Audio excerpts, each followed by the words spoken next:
আজকে সকালের নাস্তাটা খুবই সহজ, কিন্তু আমার কাছে এমন ঘরোয়া নাস্তাই সবচেয়ে বেশি ভালো লাগে।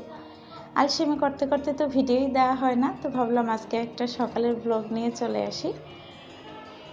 প্রথমে ময়দা দিয়ে পরোটার খামির তৈরি করে নিয়েছিলাম। আমি এই ময়দার ভিতরে দিয়েছি সামান্য একটু লবণ আর সামান্য একটু চিনি। আমার পরোটায় চিনি খেতে ভালো লাগে, তাই আমি একটু সামান্য চিনি দিই। এরপরে একটু তেল আর পানি দিয়ে খামিরটা মেখে কিছুক্ষণ রেস্টে রেখে দিয়েছি। প্রায় মিনিট 10 পরে ফিরে এসে আমি পরোটাটা তৈরি করে নিয়েছি।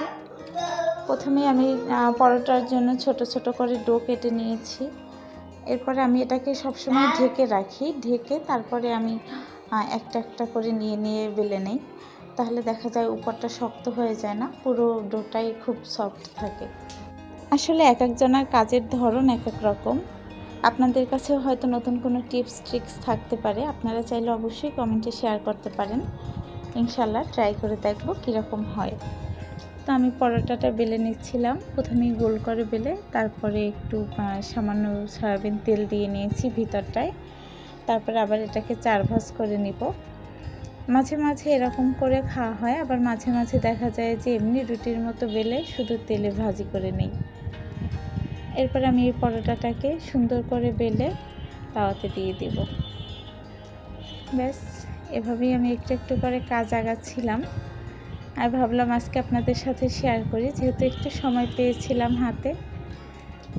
এরপরে পরোটাটা হালকা একটু ছেঁকে নিয়ে আমি তেল দিয়ে দিয়েছি। তেল দেওয়ার পরে পরোটাটা আস্তে আস্তে ফুলতে শুরু করেছে। তারপরে আমি এটাকে একটু একটা ভাঁজ করে নিয়ে তারপর তুলে নিয়েছি। এরকম করে আমি এক এক করে সব পরোটাগুলোই ভেজে নিয়েছি।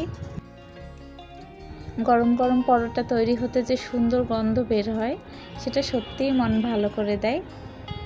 আর নাস্তার সঙ্গে চা না হলে যেন পুরো আয়োজনটাই অসম্পূর্ণ লাগে।